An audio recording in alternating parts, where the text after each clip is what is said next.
Hello everyone, நான் நந்தி ரமேஷ் பேசுகிறேன். இந்த பதிவில் கரண்ட் சிச்சுவேஷன் லவ் அண்ட் ரிலேஷன்ஷிப்பில் என்ன வருதுன்னு நம்ம பார்த்து தெரிஞ்சுக்கலாம். ஸோ இது ஒரு சிங்கிள் கார்டு ரீடிங்காக தான் இருக்க போகுது. சிங்கிள் கார்டு ரீடிங்கில் இந்த யூனிவர்ஸ் நம்மளுக்கு கொடுக்கக்கூடிய சைன்ஸ் அண்ட் மெசேஜ் என்ன அப்படின்னு நம்ம பார்த்தோம்னா, இது ஆல்ரெடி நம்மளுக்கு வந்த கார்டு தான். Old school card. இது ஆல்ரெடி முந்தானேதோ எப்பயோ வந்த கார்டு தான். ஸோ நம்ம இன்னுமே இந்த ஓல்ட் ஸ்கூல்லையே இருக்கோம் அப்படின்னு சொல்லி நம்மளுக்கு யூனிவர்ஸ் சொல்லிட்டு இருக்கு. ஏதோ ஒரு விஷயத்துல நம்ம காயப்பட்டிருப்போம். நம்ம என்ன நினைப்போம்னா, இந்த லவ் தான், ஒரே வாழ்க்கையில ஒரே ஒரு காதல் தான், இதுல காதலை தவிர்த்து வேற எதுவுமே அடுத்ததா வந்துச்சுன்னா அது தப்பு, இந்த ஒரு காதல்ல தான் நான் இருக்கணும், இந்த ஒரே வாழ்க்கையில தான் நான் இருக்கணும், இந்த வாழ்க்கையை விட்டு போனா எல்லோருமே என்னை தப்பா பேசுவாங்க, உங்க மேல தப்பே இல்லாத போது எதுக்கு நீங்க உங்களையே நீங்க ஒரு கேஸ்குள்ள வச்சு இருக்கணும். ஸோ இதுதான் ஓல்ட் ஸ்கூல்.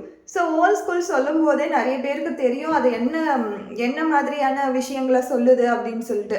அவுடேட்டட் திங்கிங் நம்ம சொல்லலாம், எதுவாக வேணாலும் சொல்லலாம், ஒருத்தவனுக்கு ஒருத்தி எதுவாக வேணாலும் சொல்லலாம். ஆனால் அந்த சுச்சுவேஷனில் யார் இருக்காங்களோ, யார் சஃபர் ஆகிட்டு இருக்காங்களோ அவங்களுக்கு தான் தெரியும் அந்த சுச்சுவேஷனில் என்ன மாதிரியான கஷ்டங்கள் அவங்க படுறாங்க அப்படின்ட்டு.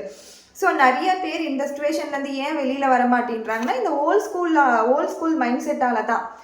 ஸோ ஆஸ் அ கவுன்சிலராக நான் சொல்கிறது என்னென்னா, நீங்கள் இந்த மாதிரி ஒரு நார்சிஸ்டிக்கான ஒரு ரிலேஷன்ஷிப்பில் இருக்கீங்க, நீங்கள் சஃபர் ஆகிட்டுருக்கீங்க அப்படின்னும் பொழுது ஒரு ஸ்டெப் ஃபார்வர்ட் வாங்க.